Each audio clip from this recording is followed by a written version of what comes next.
Seguidamente tenemos el honor de dar lugar a la conferencia del doctor Baltasar Garzón Real, quien hablará sobre justicia penal internacional, logros y asignaturas pendientes.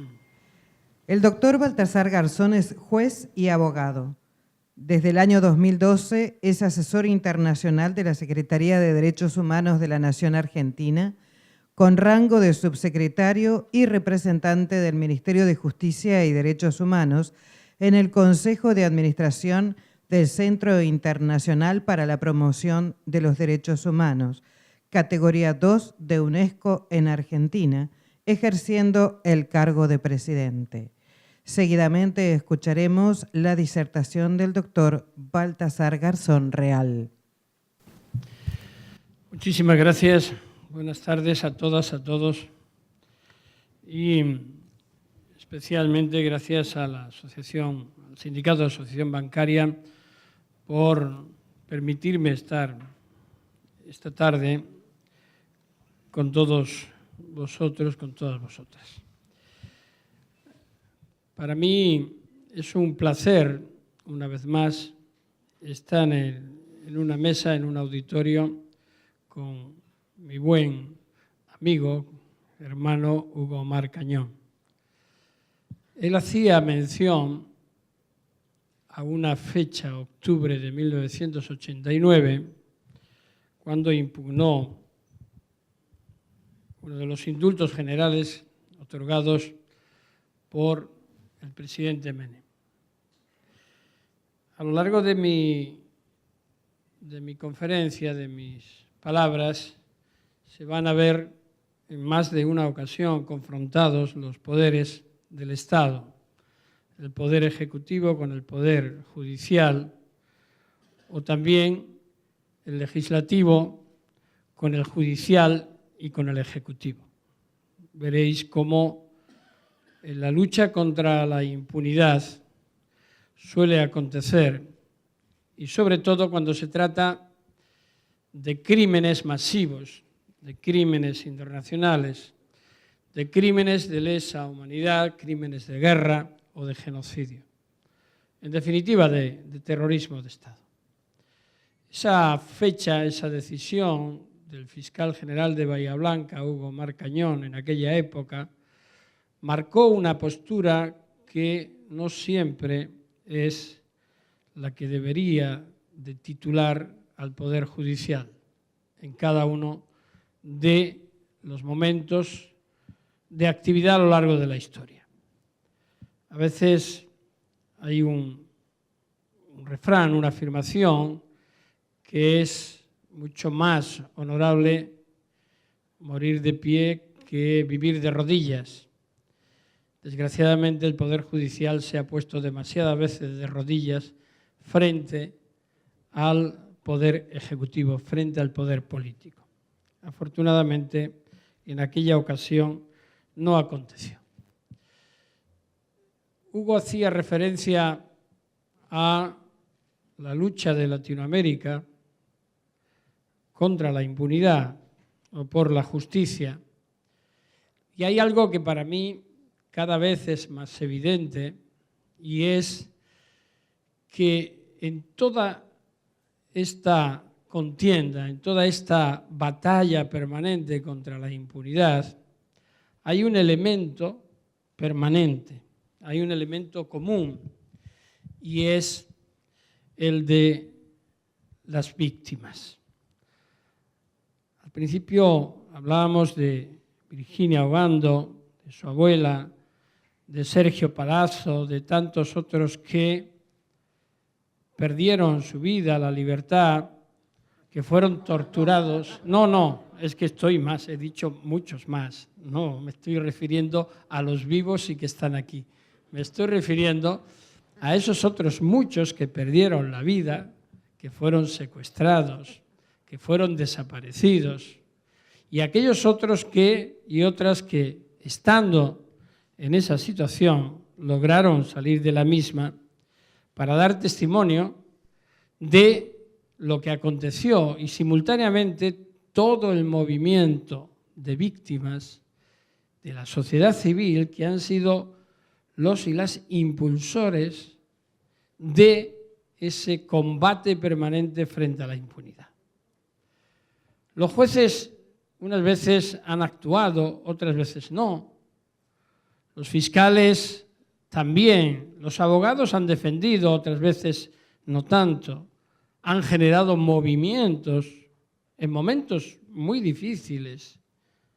Hablábamos de Chile, la Vicaría de la Solidaridad, por ejemplo, de la Iglesia Católica, demostró cómo desde la Iglesia y cómo movimientos ciudadanos y abogados y víctimas podían hacer una labor fundamental en defensa de las mismas contra el dictador y jugándosela hasta el punto de perder la vida. Los movimientos de madres de Plaza de Mayo, de abuelas, de hijos, tiempo después, no es necesario que yo los ponga de relevancia en este momento, pero sí conviene no olvidar que en la lucha contra la impunidad ha sido la sociedad civil, han sido las víctimas las que más esfuerzo han puesto.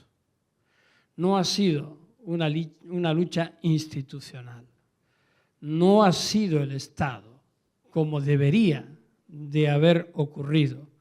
No han sido las instituciones de un país ni de otro, ha sido la sociedad civil. Han sido las energías, las sinergias que movimientos sindicales, que movimientos políticos, que organizaciones ciudadanas, jugándosela permanentemente, decidieron morir de pie y no vivir de rodillas. Y gracias a eso estamos aquí. No ha sido a la acción de un juez que en un momento determinado, y lo he dicho en muchas ocasiones, tuve la suerte de estar en el lugar adecuado para poder tomar unas decisiones que a todo juez que se sienta como tal le gustaría tomar. Defender a las víctimas, defender los derechos fundamentales de los ciudadanos y de las ciudadanas, es la misión, es la responsabilidad que tienen los operadores judiciales.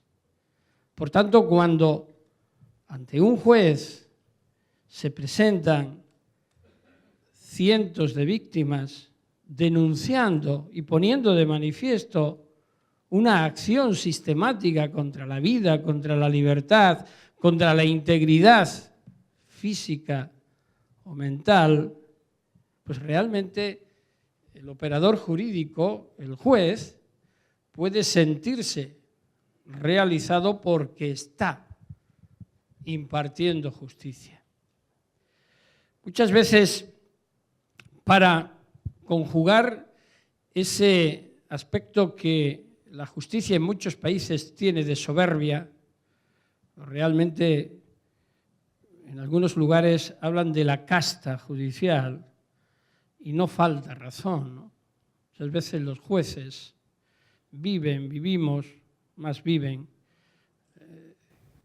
apartados de lo que es la sociedad, de los problemas reales que tiene la sociedad.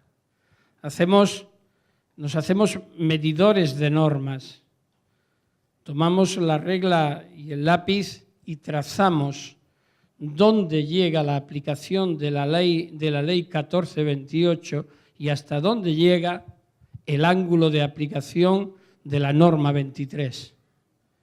Y ahí nos quedamos. Y hay almas, cuerpos, hay vida que muchas veces ni siquiera somos capaces de tener en cuenta en las resoluciones.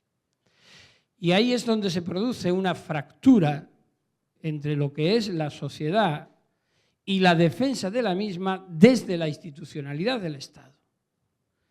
Si os dais cuenta, en todo este capítulo retrospectivo por el que nos ha llevado de sur a norte y de este a oeste de América Latina, Hugo Cañón, nos damos cuenta que siempre ha sido, como decía antes, el Estado el agresor. Ni siquiera han sido organizaciones criminales las que de motu propio han iniciado ese desarrollo. Porque aun en los casos en que así se ha producido aparentemente, eran auspiciadas, eran dirigidas desde el Estado represor, desde estructuras de gobierno, para ocultar la acción directa del Estado. Es decir, ha sido la negación en sí mismo y todo obedeciendo a una política preestablecida de expansión de seguridad, supuestamente para las Américas, que ocultaba unos claros intereses económicos. Lo grave es que ni siquiera se contabilizaban las vidas o la pérdida de las mismas como tales vidas, sino contabilizando los royalties que esto podía producir. Es decir, si había que eliminar comunistas, porque eso obedecía o desequilibraba la balanza de pagos, se eliminaban comunistas. Lo mismo que se cambiaba una política de contenido social, socialista, hacia una política neoliberal. Números, máquinas registradoras. Al fin y al cabo no somos muchas veces, sino números que se eliminan o que se alteran. Y de esa forma vemos algo también muy llamativo. Si, como afirmo y estoy convencido, en la base de todas las acciones criminales masivas contra los ciudadanos, desde el poder, cualquier golpe de Estado, cualquier acción reiterada de represión tiene un componente político, por supuesto, ideológico también, pero esencialmente económico. ¿Por qué nunca, desde los operadores judiciales y desde el comienzo, se ha hecho una investigación profunda, una acción sistemática equivalente contra los que aparecen como financiadores, como impulsores, inductores y que acrecentan en forma grosera sus cuentas corrientes, amparados por un sistema de latrocinio constante a través de instituciones financieras consentidas, auspiciadas y defendidas por todas aquellas naciones que se llaman democráticas y que son conscientes de que son en esos centros financieros donde se produce el movimiento que después va a permitir que se produzcan esas masacres. Un ejemplo inmediato, los atentados terroristas, por ejemplo, producidos en París contra el semanario Charlie Hebdo, el armamento resulta que era armamento que se había utilizado en Libia. Y resulta que ese armamento había sido introducido previamente en Libia a través de contratos perfectamente legales de grandes empresas europeas auspiciadas por los propios estados. La acción sistemática de grupos insurgentes está financiada en cuanto a su armamento por las empresas, por ejemplo, de Estados Unidos. La porosidad de las fronteras, que tan impermeable se pone para cuando se trata de paso de inmigrantes, es decir, de personas, es absolutamente amplia para que los cargamentos de armas cortas, largas y de toda categoría entren, se introduzcan en el mercado y generen un magma y una posición de inseguridad permanente. Y luego se dice, Centroamérica es la zona más insegura del mundo. No hay muchas armas de fabricación guatemalteca, ni hondureña, ni salvadoreña, sino que son armas de fabricación norteamericana, belga, española, etcétera, etcétera. Es decir, y esas aumentan la balanza de pagos. y producimos y seguimos produciendo armamento. Pero es que luego vámonos a la financiación de este tipo de acciones criminales. ¿A alguien en este país, Argentina, le cabe alguna duda de que la dictadura que llamáis cívico-militar, yo no me gusta llamarla cívico porque cívico quiere decir que es algo bueno, es civil y militar, pero bueno, está instalado el nombre de cívico-militar, pues asumamos la expresión cívico-militar, pero que quede constancia que no me gusta el término porque parece como que le damos algo de bueno, y no tuvo nada de bueno. Entonces, hasta recién en el tiempo se ha comenzado a investigar los crímenes económicos relacionados con la dictadura. Pero cuando hablamos de crímenes económicos, decimos que crímenes económicos que son conexos o están conectados, o bueno, o podría ser que están prescritos. No, son crímenes de lesa humanidad. Están en la base. Y si todavía a los juristas nos cabe alguna duda de que esto es así, algo no funciona bien. Algo no funciona bien. Y si no, volvamos otra vez al ejemplo. Es decir, si no hay una financiación, no puede haber una acción sistemática desde unas estructuras de poder para eliminar a centenares o a miles de personas, ni mantener unas estructuras de tortura, un sistema, unos mecanismos. Cuando se da el golpe de Estado en Chile, antes del 11 de septiembre de 1973, ya estaban instalados, comprados todos los aparatos y sistemas de tortura que se empezó en el mismo momento del golpe militar de Pinochet. Es decir, ya se había hecho la inversión, con lo cual se demostraba que había un plan decidido. Era un plan económico, era un plan militar, era un plan político de represión. Quienes se nutrieron de esa situación y contribuyeron al desarrollo y financiación de la misma, participan en igual medida de todo lo que aconteció. Hay una relación de causa-efecto, hay una causalidad, hay un nexo causal clarísimo. Un ejemplo internacional: la región de los Grandes Lagos, es decir, Congo, Ruanda, Uganda, toda esa zona, pero sobre todo Congo. Allí se encuentran, es uno de los 5 países que tiene las mayores producciones de coltan. El coltan ahora ya es un mineral que se conoce más, pero no por no conocerse resulta que es menos estratégico. Es absolutamente estratégico porque sin el coltan no tendríamos celulares, por ejemplo, o no tendríamos ordenadores, o los microchips se fabrican con el mineral del coltan. Es uno de los mejores conductores que hay de energía. Junto con India, Australia, Brasil y Colombia, Congo es el país que más coltan produce. ¿Y dónde está la mayor región o la región más importante del mundo donde más genocidios, donde más crímenes de lesa humanidad en forma permanente y sistemática en los últimos 50 años existe del mundo? Allí. ¿Y creéis que se ha hecho algo contra las 183 empresas identificadas por Naciones Unidas y por organizaciones internacionales que explotan ilegalmente el coltan? No. En 2004 se hizo un informe donde se decía que Uganda, ponía como ejemplo Uganda como país que había superado y había eliminado la deuda externa que tenía, gracias en gran medida a las explotaciones de coltan.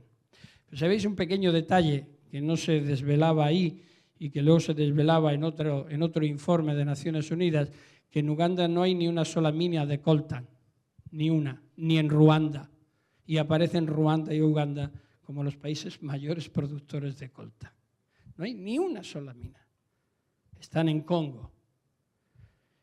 Toda esa financiación, todo ese poder económico que se genera y que hoy día está en manos del crimen organizado, está financiando los crímenes de lesa humanidad o de genocidio que se están produciendo, pero no se hace nada. La Corte Penal Internacional, en todas sus investigaciones hasta el día de la fecha, ha omitido cualquier investigación relacionada con la financiación de este tipo de crímenes. ¿Por qué?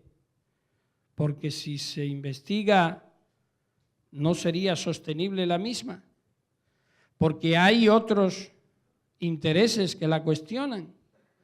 Cuando se investigó o se comenzó a investigar los crímenes cometidos en Libia y llegó el momento de la investigación de los temas económicos, se difuminó la investigación hasta el día de hoy.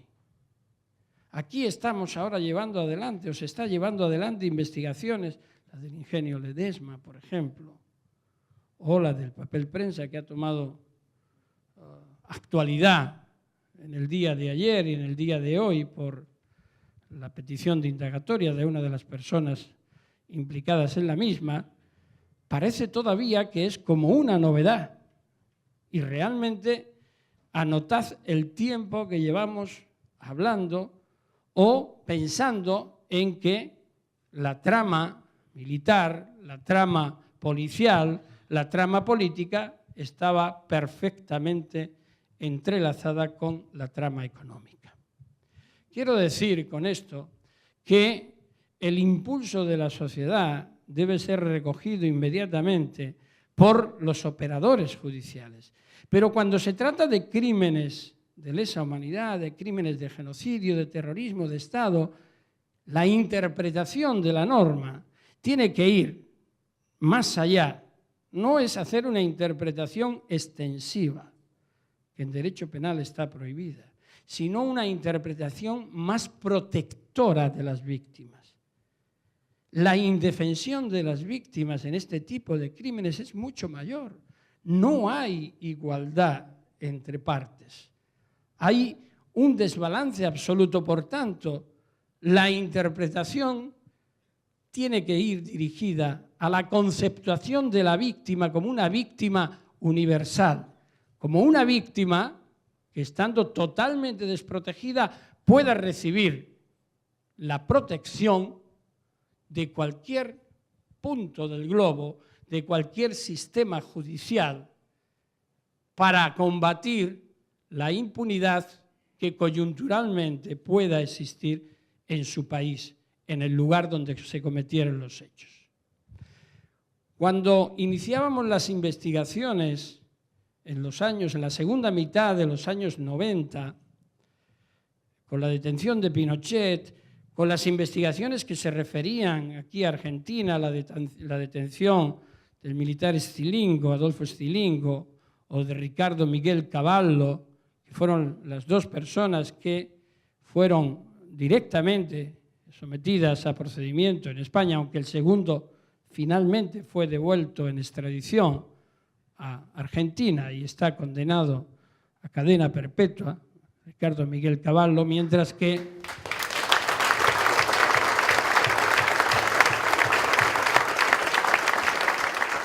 que Adolfo Stilingo fue condenado a 1048 años de cárcel en España y todavía sigue cumpliendo. No penséis que va a cumplir 1048 años.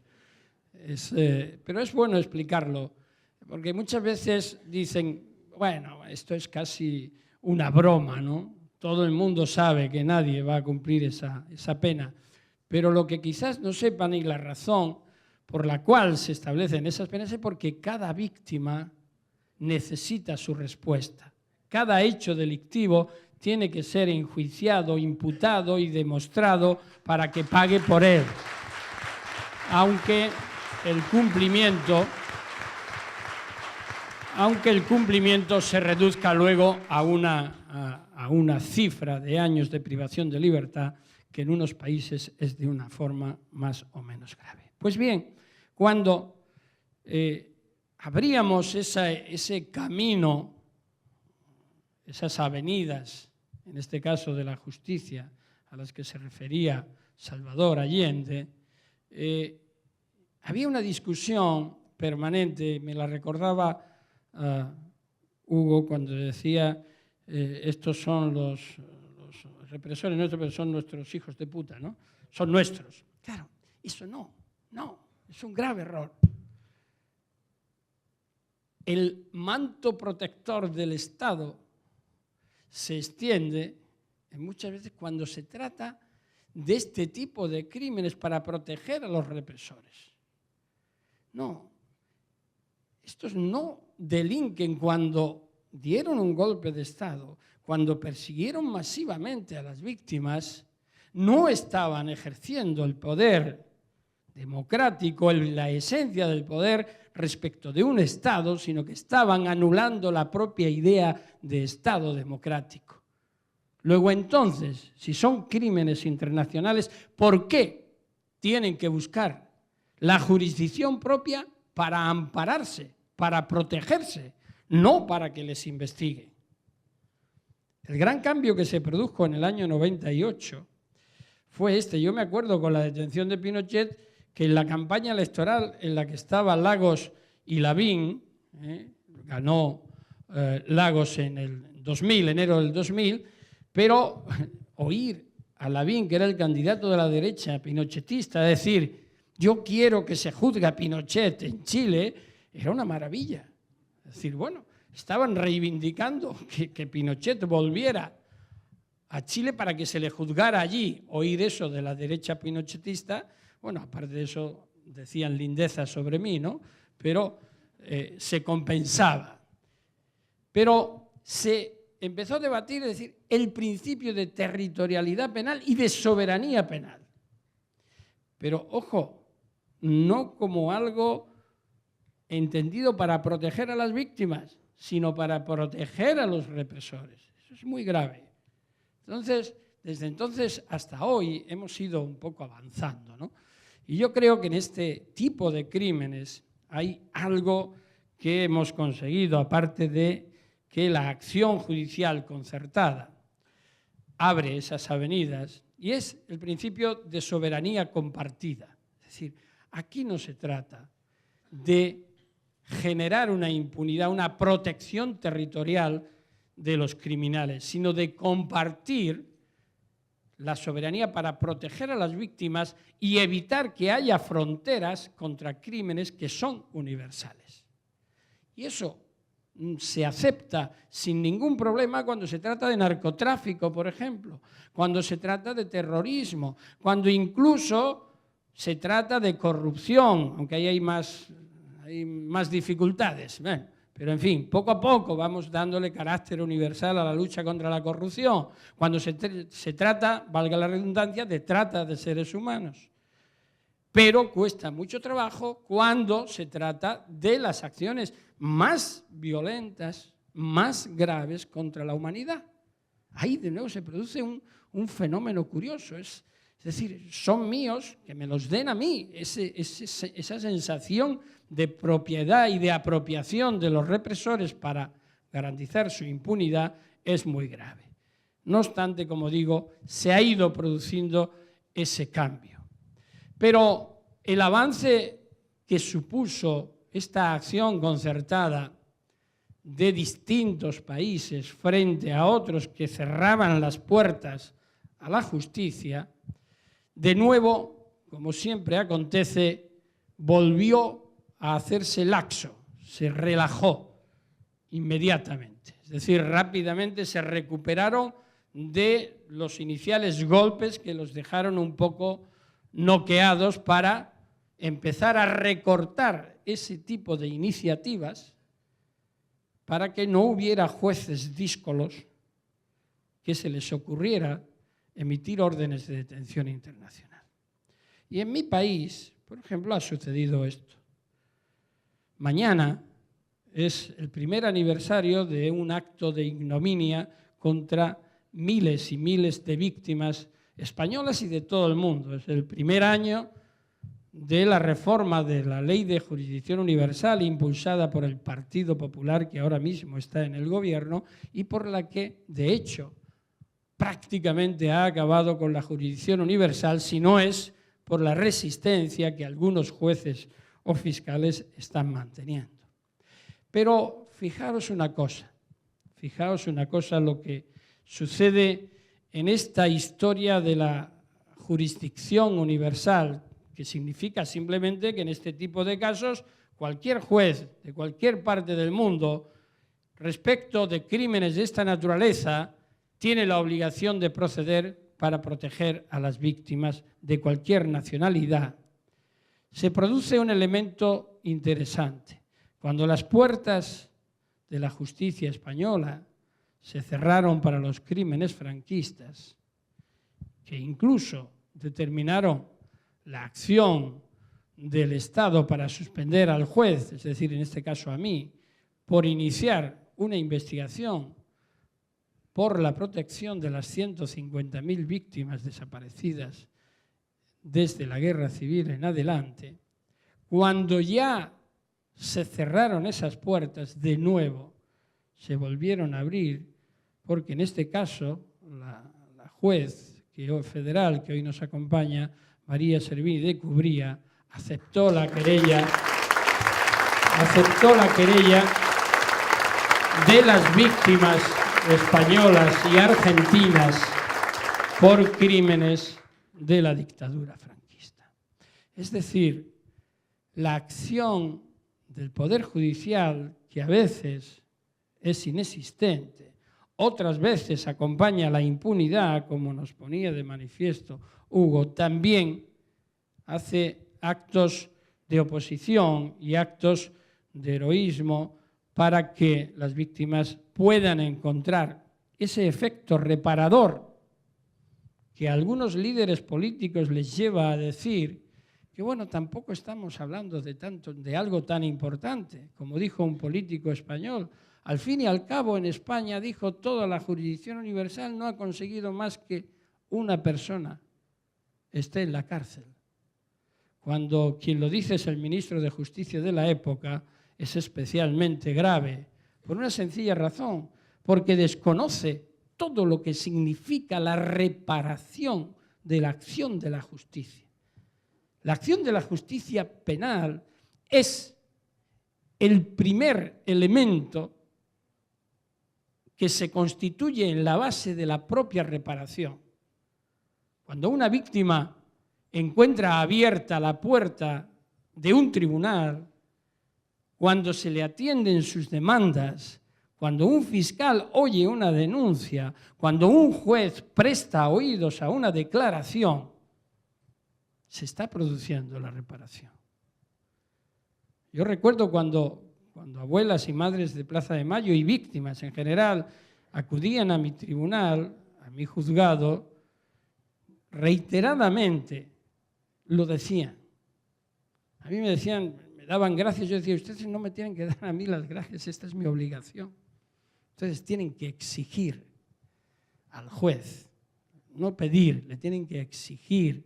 Nosotros somos operadores judiciales y el poder, la justicia está en sus manos. Ustedes son los titulares de la justicia, no nosotros somos operadores, tenemos la obligación.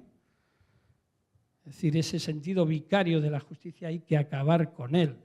Esa especie de protección corporativa de la justicia es esencialmente antidemocrática y va contra la víctima.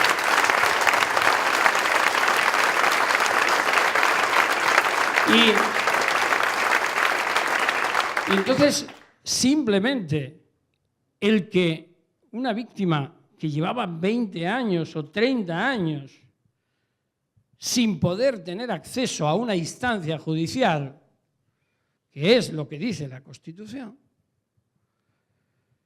pudiera contar su historia, pudiera ser oída, pero no para darle palmadas en el hombro y decirle acompaño en su dolor, no, para que un órgano del Estado tomara decisiones.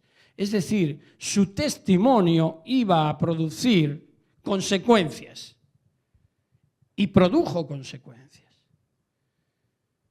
Yo cuando la familia Labrador, por ejemplo, unos españoles migrantes aquí y ya nacidos los hijos, parte de los hijos aquí en Argentina, en Rosario, pues cuando empezaron a contar su historia, 2 hijos desaparecidos, el yerno, el padre, en fin, la historia repetida de tantas y tantas personas. Cuando yo pronuncié la orden de arresto internacional de Leopoldo Fortunato Galtieri, recuerdo que Esperanza Labrador, que en paz descanse, vino a mi despacho llorando y me dijo: no puedo decir que hoy es el día más feliz de mi vida, porque rememoro la pérdida de los míos, pero usted nos ha dado nueva vida. Es decir, el efecto reparador de la justicia es fundamental. Por eso yo estoy tan radicalmente defraudado de la justicia española. No hemos sido capaces de hacer nada por los más de 150.000 víctimas que todavía siguen gran parte tirados en las cunetas, en los campos. Sabemos dónde están. Y tenemos un gobierno que nos dice que no hay dinero para poder exhumar esos cuerpos y dar tranquilidad a los miles de familias. Sin embargo, sí hay dinero para que se corrompan y para que los cuadros del Partido Popular y de tantos otros estén totalmente contaminados por la corrupción y perdiéndose centenares y miles de millones. ¿Qué es lo que ocurre en esta sociedad? Algo está fallando, pero algo está fallando profundamente. Se tiene que producir una reacción. No puede un pueblo estar con ese peso de la memoria. La memoria es esencialmente futuro, ni siquiera es pasado. La memoria se construye hoy y para mañana, con hechos del pasado, pero que tienen una presencia actual y de futuro. Una desaparición forzada de personas. Se está cometiendo el delito en forma permanente hasta que no se encuentre el cuerpo o no haya una investigación solvente, independiente, ágil por parte del Estado. A partir de ahí es cuando comienza la reparación. Y eso, los juristas, en pleno siglo XXI, tendríamos que tenerlo muy claro. ¿Qué es esto de una interpretación de la restrictiva? Los hechos están prescritos. ¿Prescritos dónde y en qué? ¿Un crimen de lesa humanidad puede estar prescrito? No, ya en este país se ha dicho claramente. Pero no es la norma, desgraciadamente. Todavía encontramos, y lo digo con el máximo respeto al Poder Judicial, pero con absoluta discrepancia del mismo. No puede aceptarse que se haga una interpretación formalista y retrógrada para dejar sin protección a las víctimas de tortura de la Guerra de las Malvinas. No se puede permitir. No, y yo espero